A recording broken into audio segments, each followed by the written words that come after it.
പ്രിയരെല്ലാവർക്കും നമസ്കാരം. ഭരണങ്ങാനം പഞ്ചായത്ത് ആലമറ്റം എന്ന് പറഞ്ഞ സ്ഥലത്താണ്. തൊട്ട് മുമ്പിൽ കാണുന്ന ആ സൗണ്ട് കേൾക്കുന്നത് നാടുകാണി മല പൊട്ടിച്ചിറങ്ങുന്നതാണ്. അപ്പോൾ അവിടെ പണി നടന്നുകൊണ്ടിരിക്കുകയാണ്. ഇവിടെ കർഷകയായ ഒരു ചേച്ചിയാണ് നമ്മുടെ ഒപ്പം ചേരുന്നത്. ചേച്ചിയോട് കുറച്ച് കാര്യങ്ങൾ ചോദിക്കാം. ചേച്ചി നമസ്കാരം. ചേച്ചി പേരെങ്ങനെയാ?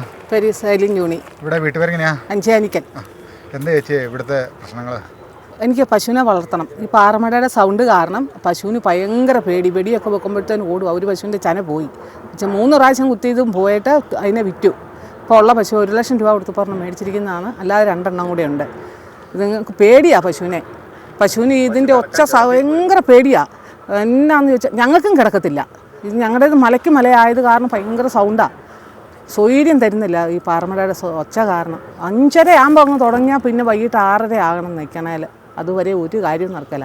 ഒരു മനുഷ്യർ കാറിയാൽ പോലും അറിയുമല്ല. അയലോക്കത്തൊന്നും വിളിച്ചാലും കേൾക്കുകയില്ല. തൊട്ട അയലോക്കംകാർ പോലും ഇതിൻ്റെ സൗണ്ട്. ഈ പാറമട ഓണറുടെ പേരറിയാവോ? അതറിയത്തില്ല. ഇവരുമായിട്ട് ബന്ധപ്പെട്ടായിരുന്നു ഈ ഒരു കാര്യം അവരോട് സംസാരിച്ചായിരുന്നോ? ഇല്ല, അവരുമായിട്ട് കണ്ടിട്ടേ ഇല്ല. അറിയത്തുമില്ല. ആളെ അറിയത്തൊന്നുമില്ല. നമ്മുടെ മെമ്പറോട് ഈ കാര്യം ബോധിപ്പിച്ചായിരുന്നോ? മെമ്പറിനോട് ഒന്ന് പറഞ്ഞിരുന്നു. മെമ്പർ എന്താ പറഞ്ഞേ? മെമ്പർ അന്വേഷിക്കാം. ഇലക്ഷൻ്റെ സമയത്ത് മുമ്പേ കണ്ടതേ ഉള്ളൂ. പിന്നെ മെമ്പറിനെ കണ്ടിട്ടുമില്ല. ഈ മെമ്പർ ജയിച്ചിട്ട് ആ ഭാഗത്തോട്ടൊന്നും വന്നിട്ടില്ല. അതുകൊണ്ട് മെമ്പറിനെ കണ്ടിട്ടുമില്ല. പിന്നീട് കണ്ടിട്ടില്ല.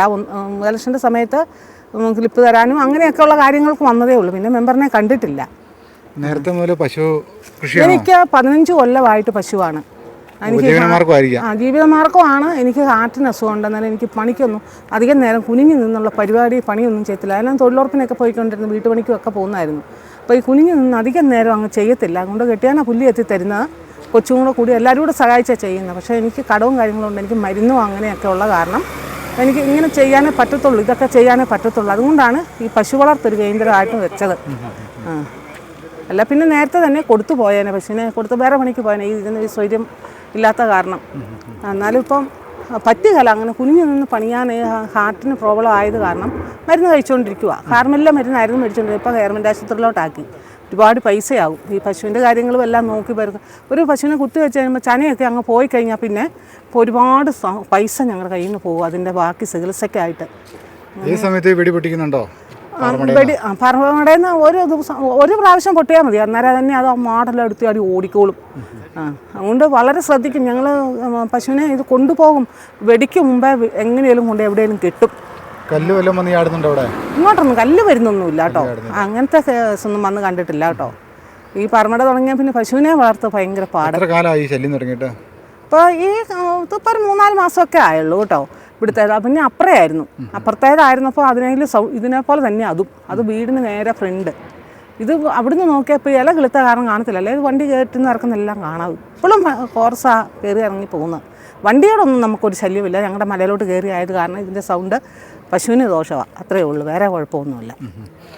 ചേച്ചിയുടെ ഈ വാർഡ് ഏതാ? 3-ാം വാർഡാ. ഭരണങ്ങാനം പഞ്ചായത്ത് 3-ാം വാർഡ്. പരാതിയായിട്ട് ബന്ധപ്പെട്ടായിരുന്നു പഞ്ചായത്ത്? ഒന്നിനും ഒരിടത്തും പോയിട്ടില്ല. ഗ്രാമസഭയിലോ അവതരിപ്പിച്ചായിരുന്നു? ഗ്രാമസഭ അത് കഴിഞ്ഞ് വെച്ചത് ഞാൻ അറിഞ്ഞില്ല. ഈ മലയായത് കാരണം അറിഞ്ഞില്ലായിരുന്നു. അങ്ങനെ വല്ല നോട്ടീസൊക്കെ കിട്ടുന്നായിരുന്നു. ഇപ്രാവശ്യം നോട്ടീസ് അങ്ങനെ ഒരു കാര്യവും കിട്ടിയിട്ടില്ല. അതുകൊണ്ട് അറിഞ്ഞില്ല. ചേച്ചി എന്താ ആഗ്രഹിക്കുന്നത്? ഈ പാറമടയുടെ പ്രശ്നങ്ങൾ ഇതുപോലെ അലട്ടുന്നുണ്ടല്ലോ. പ്രത്യേകിച്ച് കൃഷിക്കാരെ അലട്ടുന്നുണ്ട്. നാട്ടുകാരെല്ലാം വളരെ പ്രശ്നങ്ങളാണ് പറയുന്നത്. പരാതികൾ കണ്ടമാനം ഉന്നയിച്ച് വന്നുണ്ട്. അപ്പോൾ എന്താണ് ചേച്ചി എന്താ ആഗ്രഹിക്കുന്നത്? എനിക്ക് വേറെ ഒരാഗ്രഹവും ഇല്ല. എൻ്റെ പശുവിനെ എനിക്ക് വളർത്തി ജീവിക്കണം. അത് 5 സെൻറ്റ് സ്ഥലത്തിലേ ഉള്ളൂ. വേറൊരു മുതലാളിമാരോട് ചോദിച്ചിട്ട് അവർ സ്ഥലം കെട്ടിക്കോളാൻ പറഞ്ഞ് അതിനകത്ത് നിർത്തിയാണ് വളർത്തുന്നത്. അത് അഴിച്ചുകൊണ്ട് വേറെ ഞങ്ങളുടെ വീട്ടിൽ കൂടുണ്ടായാലും അവിടെ കൊണ്ടു നടക്കാനൊന്നും ഒരു സാഹചര്യം ഇല്ലാത്ത കാരണം ഈ കാഞ്ഞിരത്തുങ്ങുന്നല എന്ന് പറഞ്ഞൊരു മുതലാളിമാരുണ്ട്. അവർ ഞങ്ങളോട് പശുവിനെ കെട്ടിക്കോളാൻ പറഞ്ഞു. അതിനകത്ത് തന്നെ കൂട് വെച്ച് എനിക്ക് പണിക്ക് പോകത്തില്ലാത്ത കാരണം വേറെ പണിക്ക് കൂടുതലായിട്ടുള്ള പോകത്തില്ല. അല്ലെങ്കിൽ ഞാൻ കൂലിപ്പണിക്ക് പോയിക്കൊണ്ടിരുന്ന ആളായിരുന്നു. ഇപ്പം കൂലിപ്പണിക്ക് പോകത്തില്ല. ഈ കുനിഞ്ഞു നിന്ന് ചെയ്യുമ്പോഴത്തേനും ചങ്കിനകത്ത് എന്തോ ഒരു വിലക്കം പോലെയാണ്. അതുകൊണ്ട് പുല്ലി എത്താനും ഒക്കെ പാടാം. എന്നാലും കുറച്ചൊക്കെ പോയി ചെത്തും. കുളിപ്പീരെ പെറുക്കൊക്കെ ഞാൻ അങ്ങ് ചെയ്യുമ്പോൾ ജോണിയും കെട്ടിയനും കൊച്ചും കൂടെ പോയി പുല്ലി എത്തിക്കൊണ്ടെന്ന് തരും. എത്ര പശുവുണ്ട് ചേച്ചിക്ക്? 3 പേരുണ്ട്. ഒരു കിടാവും. പശുവിനെല്ലാം ഇത് തന്നെയാണോ ബുദ്ധിമുട്ട്? ഇല്ല, ഒരു പശുവിനെ ഉള്ളു. അതിനെ കൊടുത്തു വന്നിട്ട് പിന്നെ ലാസ്റ്റ് അതിന് ചന അങ്ങ് പോകുക, തരുമോന്ന് അങ്ങ് പോകുക. 6 മാസം ആകാറായതായിരുന്നു. അന്നേരം ഇത് ആദ്യമായിട്ട് അങ്ങ് തുടങ്ങിയപ്പോഴത്തേനും ഇതിന് ഇങ്ങനെയൊന്നും കേട്ടിട്ടില്ലാഞ്ഞിട്ടായിരിക്കാം. ഞങ്ങൾ മേടിച്ച പശുവായിരുന്നു. നല്ല വില കൊടുത്ത് മേടിച്ച പശു. ബാക്കിയുള്ള കിടാക്കളാണോ ഉള്ളത് കൂടെ? പശുക്കളാണ് 2 എണ്ണം ചനയുള്ളത് ഇപ്പോൾ ഉണ്ട്.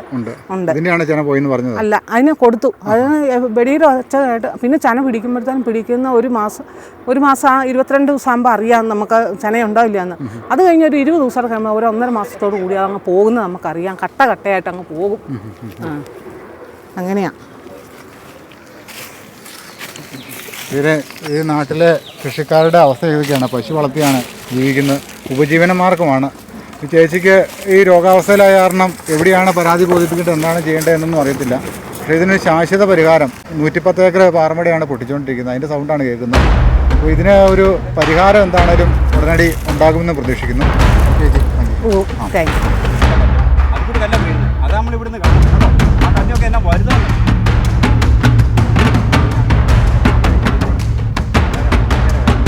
എല്ലാ കേസും ഉണ്ടായിരുന്നു.